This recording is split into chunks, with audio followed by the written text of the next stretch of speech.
Jadhavar group of institutes Pune यांच्या वतीने आयोजित दुसऱ्या राष्ट्रीय स्तरावरील जाधवर मूट कोर्ट स्पर्धेत M Shankarrao Chavan law college Pune यांनी विजेते पटकावले, तर एनबीटी लॉ कॉलेज नाशिक यांनी उपविजेतेपद मिळवले.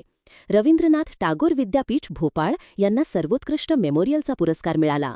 स्पर्धेचा समारोप नरहे येथील प्राचार्य डॉ. सुधाकरराव जाधवर शैक्षणिक संकुलात उत्साहात पार पडला.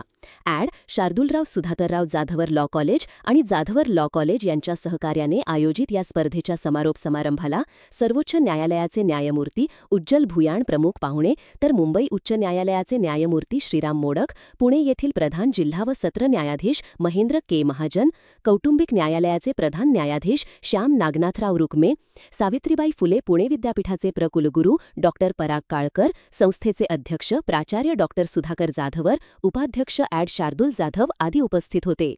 देशना जैन शंकरराव चव्हाण लॉ कॉलेज पुणे यांना अंतिम फेरीतील सर्वोत्कृष्ट वक्ता, विधी लुणावत यांना सर्वोत्कृष्ट संशोधक, तर रेहाना इक्बाल इमानी यांना प्राथमिक फेरीतील सर्वोत्कृष्ट वक्ता म्हणून गौरविण्यात आले. यावेळी जीवनगौरव पुरस्कार देऊन ज्येष्ठ विधिज्ञ सुधाकर आव्हाड यांचा सन्मान करण्यात आला. स्पर्धेत देशभरातील 28 संघांनी सहभाग घेतला असून 70हून अधिक विधिज्ञांनी परीक्षक म्हणून काम पाहिल्याने ही स्पर्धा शैक्षणिकदृष्ट्या यशस्वी ठरली. शार्दूल एस जाधव लिखित पुस्तकाचे प्रकाशन व 1 मंथ कोर्स सर्टिफिकेटचे प्रकाशन देखील यावेळी झाले.